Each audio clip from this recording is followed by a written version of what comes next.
हमारी सब दूसरे कलमे की तरफ आते हैं। बड़ी स्ट्रॉन्ग टीचिंग इसमें मिलती है। हमें 2 सवाल भी इस पर मिले हैं, वो पहले आपको बताता हूँ, फिर आगे बात करते हैं।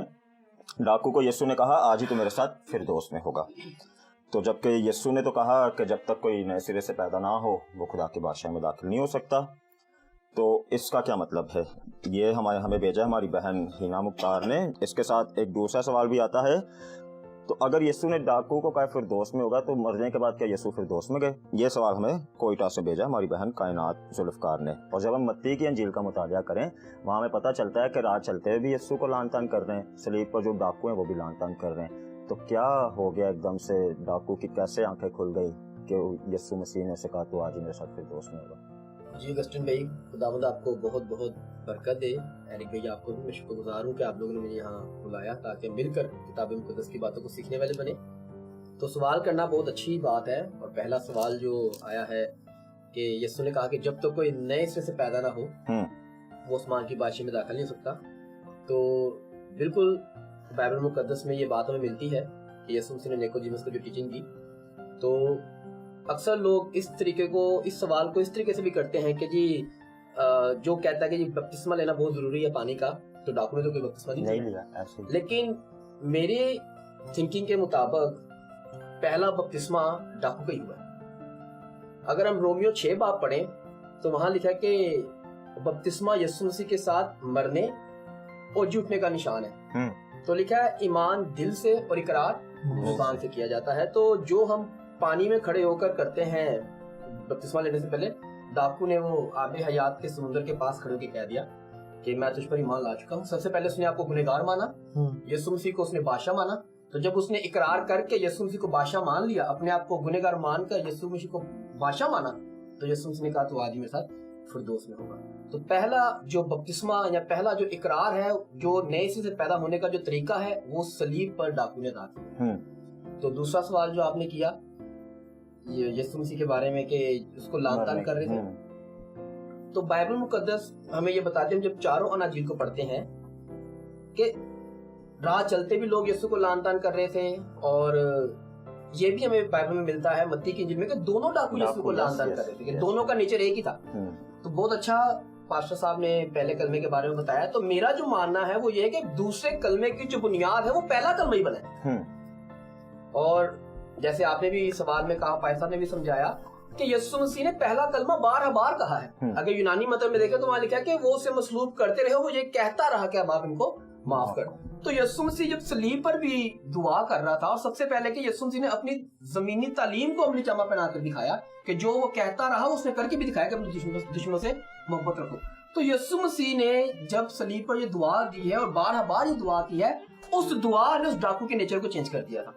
तो फिर जब दोनों लान तान कर रहे थे और दूसरा अभी भी कर रहा था, तो उसने कहा नहीं, हम इसको लान तान कर रहे हैं, ये दर हकीकत खुदा का बेटा है, हमारी सजा तो वाजिबी है, लेकिन इसने तो कोई ऐसा काम ही नहीं किया जिसको ये सजा मिले, कि फिर भी ये दुआ कर रहा है। तो उस बात को यीशु मसीह ने जो 12 बार पहला कलमा यीशु मसीह ने किया, उस बात को सुनकर उस डाकू का नेचर चेंज हो गया। और मैं एक स्कॉलर को सुन रहा था, उन्होंने रूल की तहरीक से इसकी तशरीह की, और मैंने भी जब इस पे गौर किया, उन्होंने कहा कि जब उस डाकू ने अपने आप को गुनहगार मान लिया, ठीक है, कि मैं गुनहगार हूं, मेरी सजा वाजिबी है, और यीशु मसीह को बेऐब मान लिया, तो उस वक्त यीशु की जो चेहरा था, यीशु की जो सीरत थी, पूरी दुनिया के लिए बिगड़ी हुई थी, लेकिन वाहिद उस डाकू के लिए यीशु किंग नजर आ रहा था।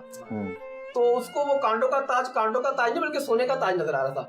और यीशु मसीह की जो पर्सनैलिटी हमें पहाड़ पर मिली जब मूसा और एलिया है, वो वाली पर्सनैलिटी सलीब पर उस डाकू को नजर आ गई थी। तो उसने कहा कि यू आर द किंग, तुझे अपनी बादशाही में जाए तो मुझे याद करना।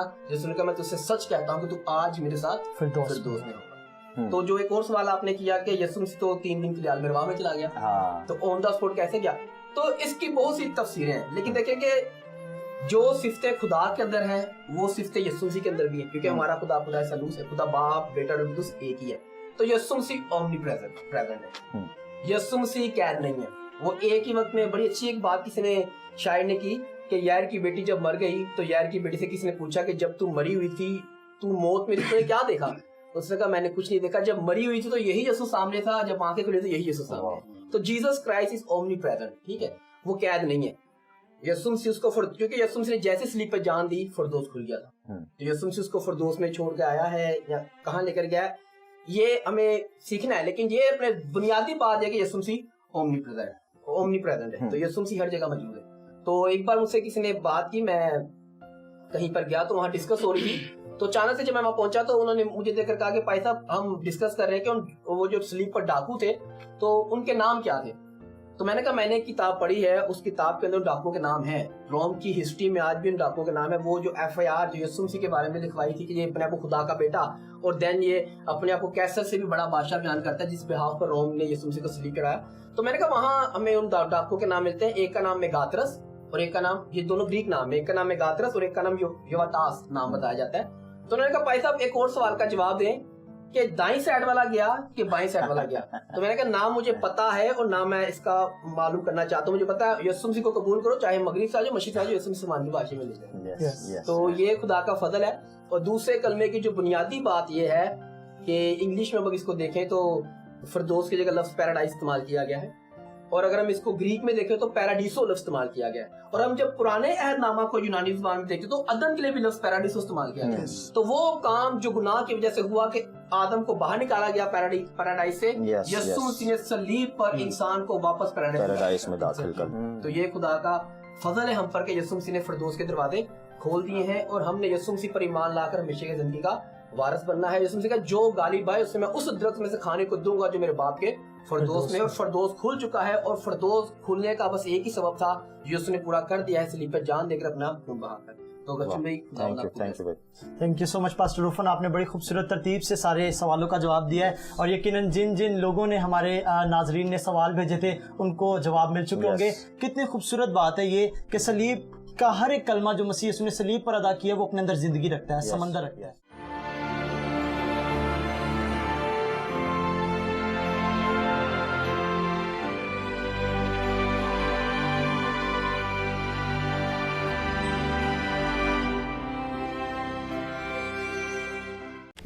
Do not forget to like the video, subscribe PTL TV, and press the bell icon to receive notifications.